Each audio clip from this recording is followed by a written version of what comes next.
Мы вообще как привыкли думать, что вот жизнь разворачивается, и мы как-то на это реагируем, и у нас поднимаются чувства, и мы с ними работаем, и как-то справляемся, и как-то входим с ними в контакт.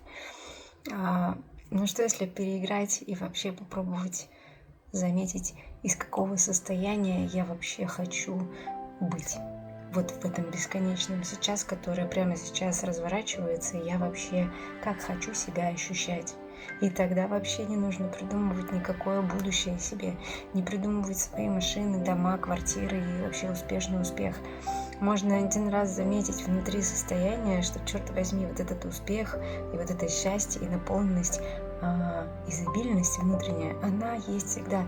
И можно просто находиться с ней в контакте и из этой изобильности уже что-то делать и действовать. И тогда, так странно, но реальность, она правда разворачивается.